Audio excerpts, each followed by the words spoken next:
gustong ipagbawal sa pamamagitan ng batas ang POGO. Ang POGO, ang ibig sabihin ay Philippine Offshore Gaming Operations. Yung mga dayuhan yung nagsusugal dyan. Dayuhan ang nasisira ang pamilya, nalululong sa sugal, nawawala ng pera dahil sa sugal. Pinagbawal natin. Pero pinayagan natin yung PIGO, Philippine Inland Gaming Operations. Kung saan ang nagsusugal ay Pilipino, hindi dayuhan, ang nawawalan at naubusan ng pera ay Pilipino at hindi dayuhan, at malamang sa malamang, yung mga dating POGO ay nagtatago sa likod ng PIGO. Marahil, dapat ay tingnan at reviewin din ito dahil yung mga sinusubukan nating iwasang masasamang bagay, pagkakamali, pagkukulang, ay tila nandyan din sa PIGO na ang tatamaan pa ay sarili natin mismong mga kababayan at hindi mga dayuhan lamang.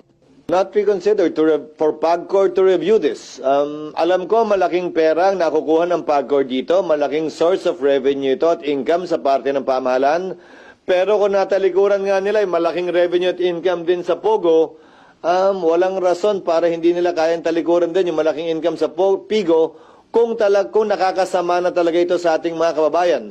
Na sa palagay ko ay oo. Ang paninindigan ng Pangulo dito sa nagdaang panahon ay tila klaro, naalala mo, isa sa mga binan ng Pangulo nung simula pa lang ay yung isabong. Dahil nga sa sobrang pagkakalulong ng ilan sa ating ng marami sa ating mga kababayan dito. Paano naman to? Pwede bang makuha yung datos mula sa PAGCOR? Pwede bang makuha natin yung datos mula sa anumang relevant government agency kabilang ang BIR? Magkano nga ba nakukuha natin dito? And like the questions we asked in relation to POGO, is it worth it? Assessment niyo, sir, ngayon, the way you see it, the situation, is it worth it? Magandang malaman muna mula sa ating revenue generating agencies. Magkano ba ang nakukuha ng gobyerno? Magkano ba ang gross gaming revenue o GGR ng iba't ibang kumpanya na engaged sa PIGO? Magkano nga ba'y pumapasok sa kaban ng bayan? Magkano ba yung nalulustay o ginagastos ng ating mga kababayan dito?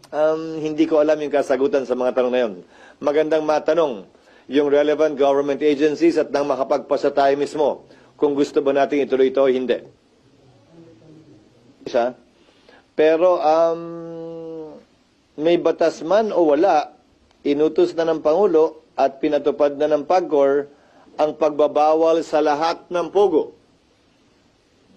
So, yung batas, ang mangyayari lang dyan ay matatali yung susunod na presidente na hindi na pwedeng payagan yung POGO as defined in the law. But insofar as this president is concerned, I don't think President Marcos has any intentions of reversing his decision to ban POGO as instructed sa implementing agency, namely PAGCOR. So, effect-wise, pareho lang yun. Pero yung lasting effect ng POGO ban, yun ay magagawa lamang kung ipasa yung batas. Para kahit sino maging presidente, hindi na pwedeng ibalik pa ang POGO. At kung babalik man yun, kailangan muna nilang i-repeal yung batas na yun.